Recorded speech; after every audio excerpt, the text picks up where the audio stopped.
I'm 89 years old. I have $4.3 million in the bank. I have a house worth $2.8 million in the hills. I have investments that generate more money in a month than most people make in a year. I have 3 luxury cars I'm too old to drive. I have closets full of expensive suits that no longer fit. And I am dying alone, surrounded by everything I thought would make me happy, and nothing that actually does. My name is Richard, and I need to tell you something that took me 60 years and millions of dollars to learn. Money doesn't buy happiness. I know you've heard that before, probably rolled your eyes, probably thought it was something poor people say to feel better. I thought the same thing. I was wrong, dead wrong. And I spent 6 decades proving just how wrong I was. You think money is the answer. You think that if you just make enough, save enough, accumulate enough, you'll finally feel secure, finally feel successful, finally feel like you've won the game. That's the lie I believed from the time I was 25 until I was 85.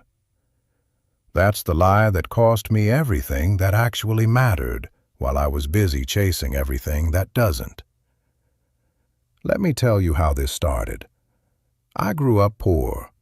Poor enough to wear hand-me-downs, poor enough to go to bed hungry sometimes, poor enough to watch my father worry every month about rent. I watched how people treated my father, how they looked at him because he didn't have money. I watched my mother count pennies at the grocery store, putting things back because we couldn't afford them. And I made a promise to myself. I promised that I would never be poor. I promised that I would make so much money that no one would ever look down on me again. It was a reasonable promise from a young man who had been humiliated by poverty. It was also the promise that ruined my life. I started working when I was 16. Not part-time jobs, real work. 40 hours a week while going to school, then 60 hours a week when I dropped out of college to focus on making money. I worked in sales, then management. Then I started my own business importing electronics. I was good at it. Better than good. I had a talent for seeing opportunities, for making deals, for turning small investments into big profits. By 30, I was making more money than anyone I knew. By 40, I was making more money than anyone in my family had ever imagined possible. By 50, I was making more money than I knew what to do with.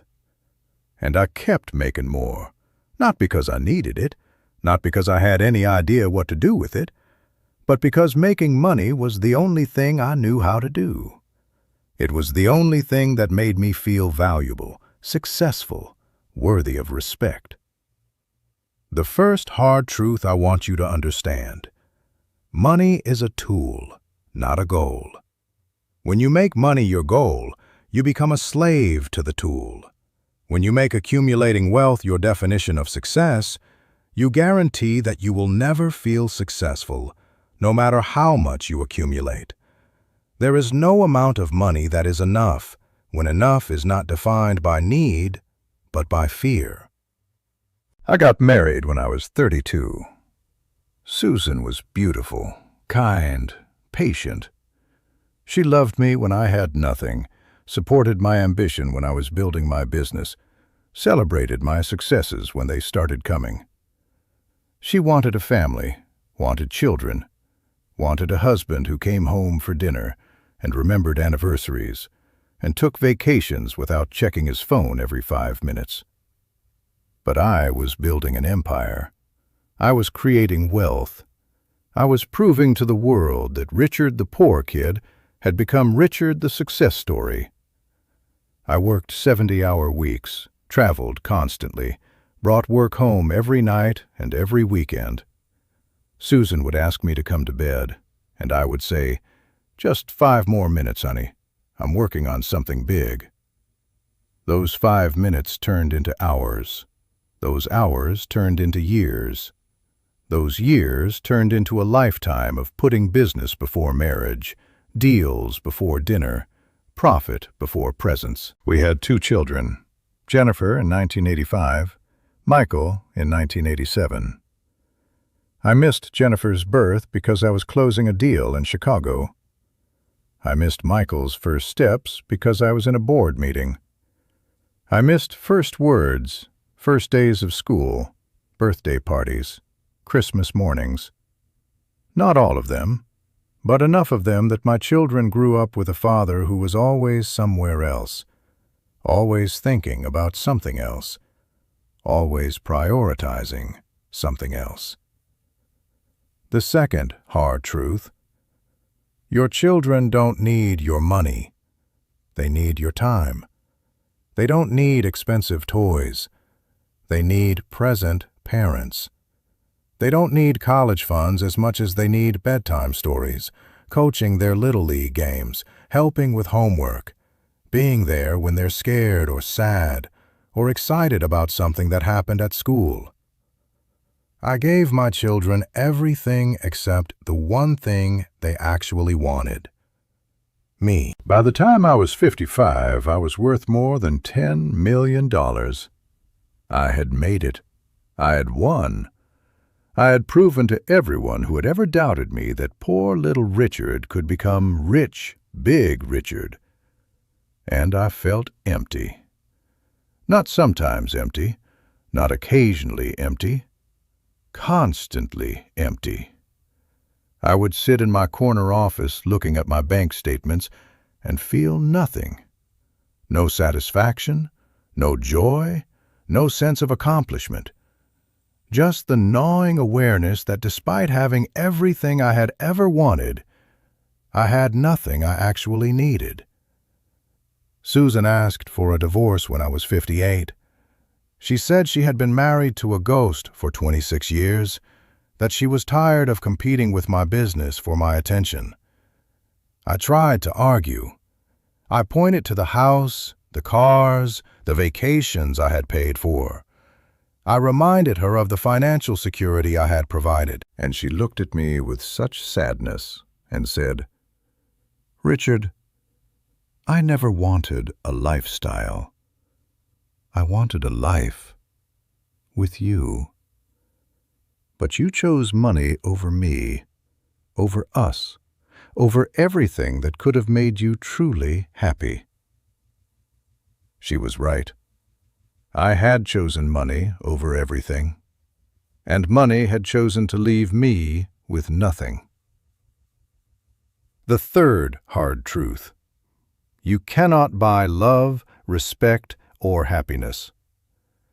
You can buy the appearance of these things. You can buy people who pretend to care about you because they want something from you. You can buy experiences that distract you from your emptiness. But you cannot purchase the real thing. The real thing is earned through presence, through kindness, through showing up for people when they need you, not when it's convenient for your schedule. My children grew up and moved across the country, not because they had to, but because they wanted to. They called on birthdays and holidays, visited for a few days at Christmas, sent thank you notes for the expensive gifts I mailed them. But we were strangers living in the same family tree. I knew their bank account numbers, but not their dreams. I knew what they did for work, but not what made them laugh. I knew their addresses, but not their hearts. Jennifer got married and didn't ask me to walk her down the aisle. She asked her uncle, my brother Tom, who had always been broke, but had always been present. Michael had children and named his father-in-law as godfather to his son. I was rich Uncle Richard, who sent checks for birthdays and Christmas, but couldn't be counted on to show up for anything that mattered. I spent my 60s trying to buy back the relationships I had ignored for 40 years. Expensive gifts, generous checks, offers to pay for college, weddings, down payments on houses. My children accepted my money politely and continued to live their lives without me. Because you cannot purchase a relationship. You cannot buy your way back into someone's heart. You cannot write a check for love that has been withdrawn from your account for decades. The fourth hard truth. Relationships are built with time and attention, not money and gifts. When you try to substitute wealth for presence, you teach people that you think they can be bought. When you offer money instead of yourself, you tell them that your cash is more valuable than your company. Money cannot repair damage done by neglect. Money cannot replace memories that were never made. I kept working into my 70s, not because I needed to, but because I didn't know what else to do with myself. Work was my identity. Making money was my skill. Building wealth was my purpose. Without those things, who was I? What was I worth? What was the point of getting up in the morning if I wasn't trying to make more money than I had the day before? I watched my friends retire and struggle with the same questions. But the ones who struggled the most were the ones like me, who had built their entire sense of self around their ability to generate income. The ones who transitioned well were the ones who had other sources of identity: father, husband, friend, volunteer, mentor. They had relationships that didn't depend on their productivity, interests that didn't generate revenue, ways of feeling valuable that didn't require a paycheck. The fifth hard truth. If your only source of self-worth is your ability to make money, you will have a crisis of identity the moment you stop making money. If your only relationships are transactional, you will be alone the moment you have nothing left to offer. If your only accomplishments are financial, you will feel like a failure the moment your net worth becomes your only worth. 3 years ago, I had a massive heart attack. I spent 2 weeks in intensive care connected to machines. And do you know who visited me? My housekeeper, my accountant, my lawyer. People who were paid to be in my life. My children called, sent flowers, asked about my condition, but they didn't come. And I understood why. I had spent 60 years showing them that I was too busy for them. Lying in that hospital bed, I had absolute clarity. I realized that I was going to die rich and alone. I had spent my entire adult life working toward a goal that, once achieved, had left me with nothing I actually wanted. I had won the money game and lost the life game. The sixth hard truth. Success without fulfillment is the ultimate failure. Wealth without relationships is sophisticated poverty. Achievement without love is a hollow victory. You can win every financial goal you set and still lose at life if you sacrifice connection for accumulation, presence for profit, being for having. I got out of the hospital and tried to change. At 86 years old, I tried to build relationships with people who weren't paid to tolerate me. I volunteered at a local charity, joined a book club, took classes at the community college. I tried to be the kind of person people wanted to spend time with, not because of what I could give them financially, but because of who I was as a human being. And I discovered something both wonderful and heartbreaking. I had no idea who I was as a human being. I had spent so many years defining myself by my net worth that I had never developed a personality beyond rich guy. I didn't know what I liked to do for fun because I had never done anything for fun. I didn't know what I was passionate about because I had only ever been passionate about making money. I didn't know how to have a conversation that wasn't about business because business was all I had ever talked about. The seventh hard truth. If you spend your whole life becoming wealthy, you may discover that you never learned how to become interesting, funny, kind, or lovable. Money can buy you access to people, but it cannot make you worth knowing. Wealth can open doors, but it cannot make you worth inviting inside. I think about my brother Tom, who died 2 years ago. Tom was a high school teacher his whole life, never made more than $50,000 a year, lived in the same small house for 40 years, drove used cars, shopped at discount stores. Tom had what I would have called, for most of my life, a failed financial strategy. But Tom's funeral had over 300 people.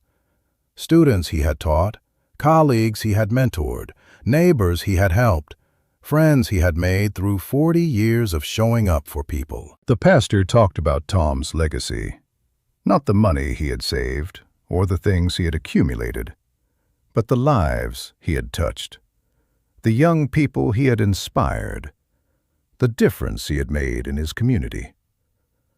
I sat in the back row, wearing a suit that cost more than Tom made in a month, and realized that my brother, who I had always felt sorry for because he never made anything of himself, had made everything of himself.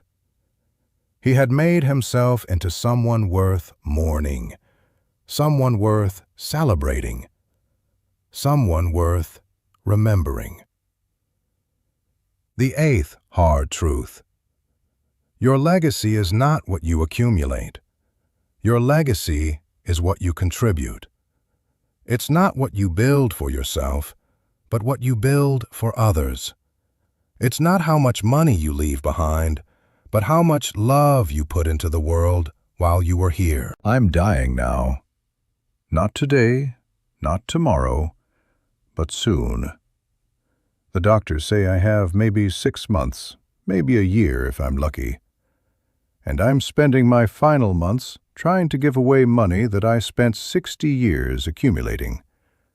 Not because I think it will buy me into heaven, not because I think it will make people remember me fondly, but because I finally understand that money is only valuable when it's moving, when it's serving, when it's helping. I set up college funds for my grandchildren that I barely know. I donated to charities that Tom would have supported.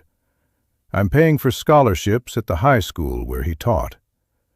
I'm trying to use my money the way Tom would have used it, to help people, to make a difference, to matter. It feels good, but it also feels like too little, too late.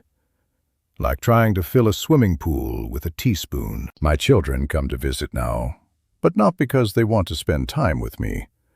They come because they're waiting for me to die, waiting to see what I'm going to leave them, waiting to finally benefit from having a rich father who was never really a father at all. And I don't blame them. I taught them that money was what mattered most. I showed them that wealth was more important than presence. I cannot be surprised that they learned the lesson I spent 60 years teaching. The ninth hard truth. You cannot change the past, but you can stop repeating it in the present. You cannot buy back time, but you can stop wasting time. You cannot purchase love, but you can start giving love. It may be too late for some things, but it's never too late to choose differently going forward. I look at young people today and I see myself at 25, 30, 40. I see them working 60, 70, 80 hours a week, sacrificing relationships for career advancement, missing children's bedtimes to take important calls, skipping family dinners to close deals. I see them believing the lie I believed, that if they just work hard enough, make enough money, accumulate enough wealth, they'll finally be happy, finally be successful, finally be enough. And I want to shake them. I want to grab them by the shoulders and tell them that they're running toward a cliff disguised as a mountain. I want to tell them that financial success without personal fulfillment is not success at all. I want to tell them that money is a terrible master and a useful servant, that wealth should serve your life, not consume. But I know they won't listen. I know they'll think I'm just a bitter old man who's trying to justify his failures. I know they'll think that if I had really been successful, I would be happy, and since I'm not happy, I must not have been successful enough. Because that's what I would have thought at their age. That's the trap of the money chase. It convinces you that anyone who warns you about it just didn't run fast enough, didn't work hard enough, didn't want it badly enough.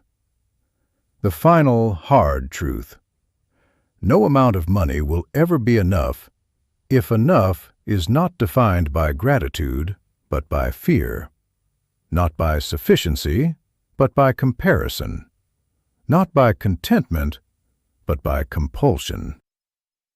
The money chase never ends because the finish line keeps moving.